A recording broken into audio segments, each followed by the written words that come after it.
ଆଜି ପରିବା କାଟୁଥିଲି, ମଉସା ଆସିକି ପଚାରିଲେ ଆଜି କ'ଣ ରୋଷେଇ କରିବୁ? ମୁଁ କହିଲି ଆଜି ବା ପୋଟଳ ଆଳୁ ପନିର ଗୋଟେ ବଢ଼ିଆ ତରକାରୀ କରିବି। ମଉସା କହିଲେ ମୁଁ ତ ଜମା ଖାଉନି ପୋଟଳ।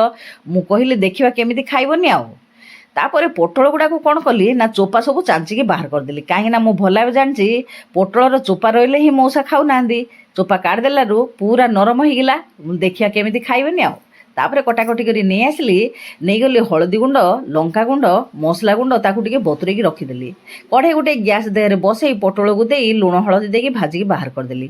ଆଳୁକୁ ମଧ୍ୟ ଲୁଣ ହଳଦୀ ଦେଇକି ଭାଜିକି ବାହାର କରିଦେଲି। ତାପରେ ପନିରକୁ ମଧ୍ୟ ଭାଜିକିରି ବାହାର କରିଦେଲି।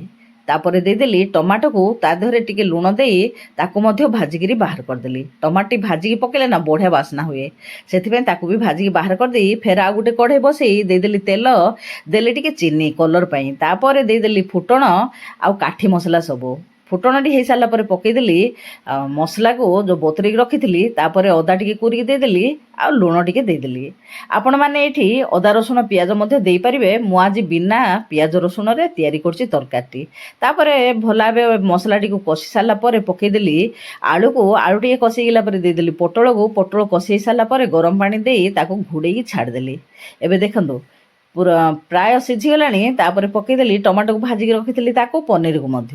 ତାପରେ ଘୋଡ଼େଇକି ଛାଡ଼ିଦେଲି ଆଉ ଟିକେ। ତାପରେ ହେଇଗଲା କେତେ ସୁନ୍ଦର ଗୋଟେ ପନିର ଆଳୁ ପୋଟଳର ତରକାରୀ। ଆ ଦେହରେ ଆପଣମାନେ କସ୍ତୁରୀ ମେଥି ଦେଇପାରିବେ ଆଉ ଧନିଆ ପତ୍ର ମଧ୍ୟ ଦେଇପାରିବେ। ମୁଁ ଆଉ ଖରାରେ ଉପରକୁ ଗଲିନି ଧନିଆ ପତ୍ର ଆଣିବା ପାଇଁ। କେମିତି ଲାଗିଲା ତରକାରୀଟି ନିଶ୍ଚୟ କମେଣ୍ଟରେ କହିବେ। ଆଜି ପାଇଁ ରହୁଛି, ନମସ୍ତେ।